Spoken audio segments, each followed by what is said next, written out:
based on real events. The movie opens up in Montevideo, Uruguay. In October 1972, the old Christians Club rugby team is engaged in a fierce match against their rivals. One of the younger players, Roberto, grabs the rugby ball and sprints with determination, ignoring the captain and senior players' calls to pass it. This results in him getting tackled by the opposing team, and they end up losing the match.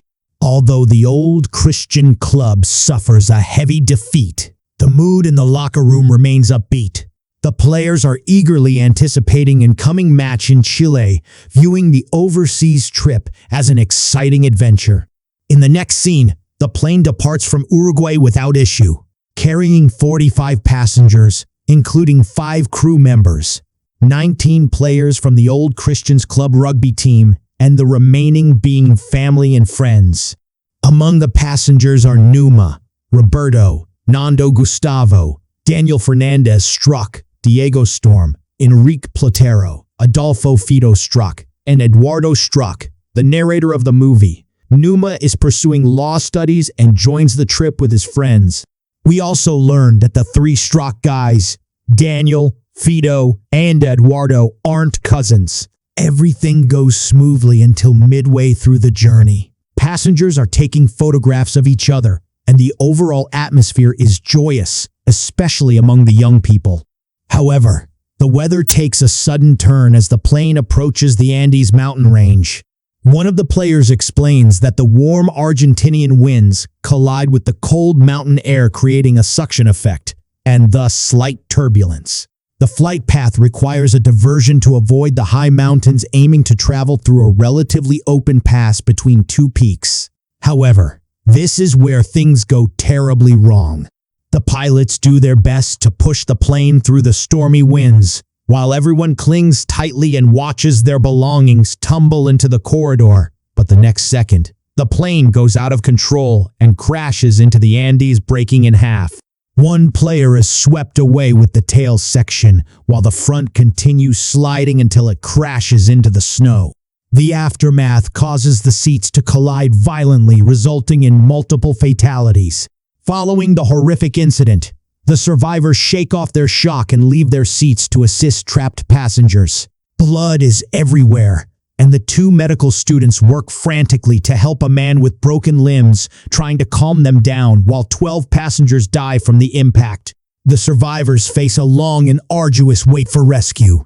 The plane crash tragically kills the pilot within minutes, and with all equipment damaged, the survivors are completely cut off the outside world. Some men attempt to use the pilot's radio, but the machine lacks power.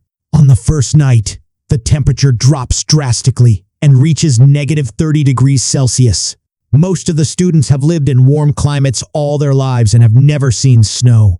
They don't even have any proper clothing to save themselves from hypothermia. As a result, they are forced to cuddle with the bodies of the deceased. When the sun rises, they place the dead bodies outside in the snow to make room for themselves.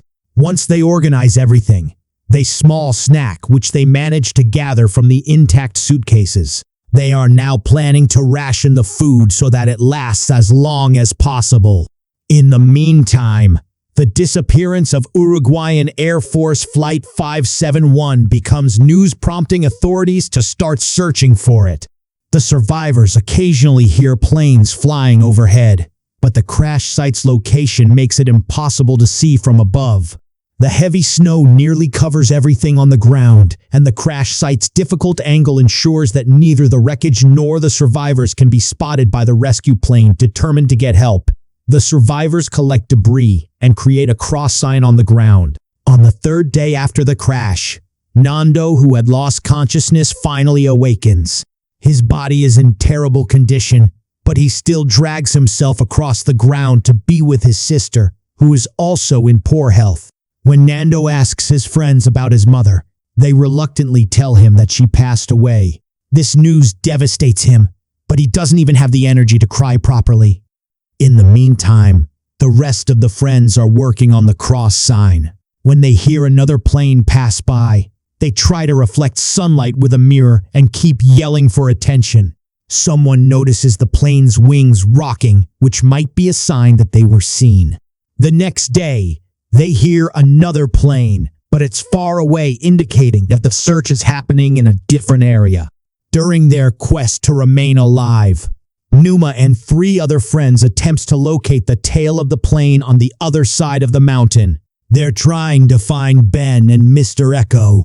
They believe that there are some batteries which could help them generate power. The group then makes goggles using broken mirrors and from the plane seats and sets out on their expedition. But when they reach halfway up the mountain, they notice that their crashed plane cannot be seen from afar because of the shimmering snow. This makes them realize that it would be impossible for the rescue planes to spot them from above. Hence, and the team return to the crash site with minimal hope. As the days go by, the group slowly runs out of food with no animals or plants around. They try eating moss from a rock, but it tastes awful, desperate Nando says. He's willing to eat the dead bodies if he has to. An argument among the group members. Some believe it's a good idea as their own skin has started to peel off and their urine has turned black due to infections and malnutrition. But others believe cannibalism is a sin and they shouldn't even think of going down that path. In the end, they decide to find other means of feeding themselves to keep themselves alive.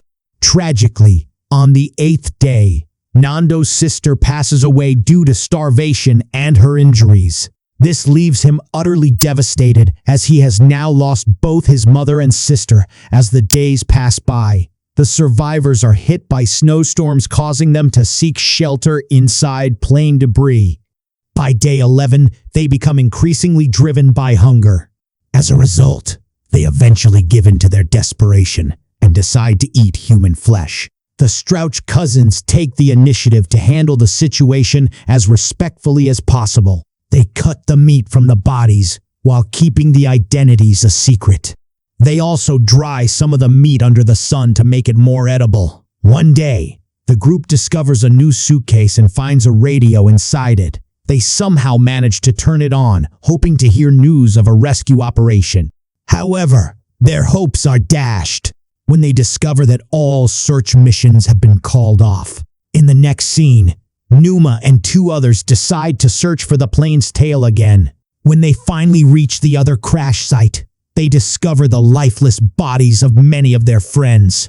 On their return journey, they struggle to move quickly as the freezing winds make it hard to breathe. But despite all odds, they somehow brave the fierce storm and manage to make it out alive. On day 17, the group faces storm for 5 days. This forces them to seek refuge inside the plane, where they spend most of their time sharing stories to boost morale. Suddenly, an avalanche occurs and buries the plane deep underground. The survivors immediately spring into action and start digging through the snow to rescue their friends. They even use their own urine to melt the snow faster. After much effort, they manage to rescue some friends, but sadly, 13 more are already lost. On day 18, the group moves to dead bodies piled up inside the plane.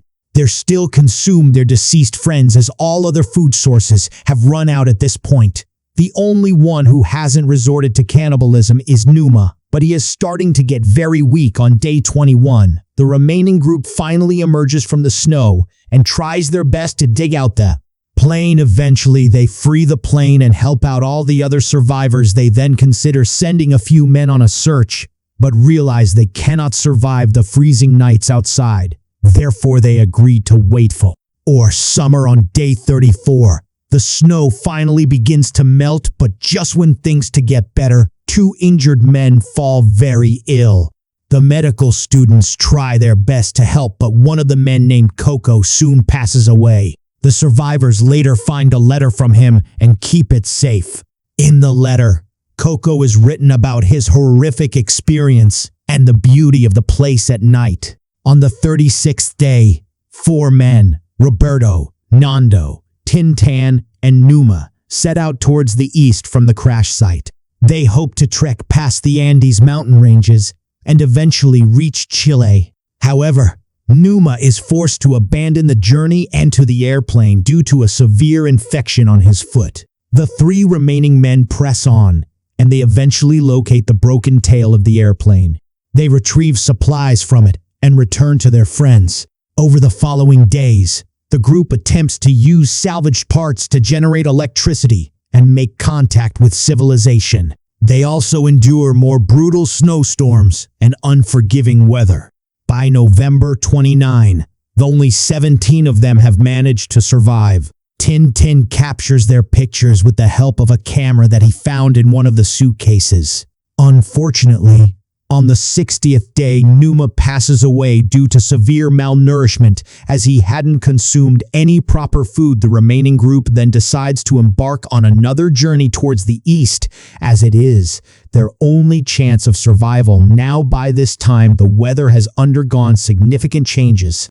With winter fading and the sun growing stronger each day, this makes it feasible for Roberto, Nando, and Tintin to set out on their journey. The trio still faces harsh winds and snow along the way, but they bravely continue on their journey. After a few days, they have reached the highest part of the mountain range, where they spot an open valley below. The three realize that Chile is right beyond the range, and they can surely find help there, but since they don't have enough food left for all of them, Tin volunteers to return to the crash site. Roberto and Nando then continue the journey, and along the way they face many hardships, but the two remind themselves that they're the only hope for their flight ends, so they must continue. After a few days of excruciating walking, they finally come across a river, which has drinkable water. They all spot a lizard, indicating that the place is livable for organisms.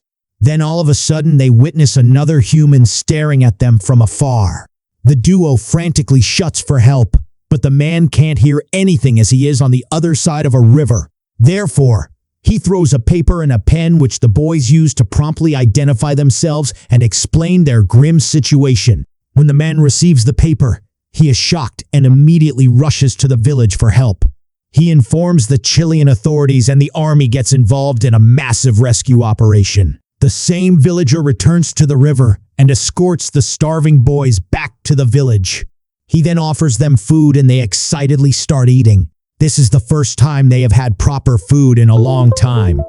Don't tell anyone I said this, Nando, but this food's not as good as nipples and toes. Shortly after, several police officers and media reporters surround the boys as they're eager to capture their miraculous survival story.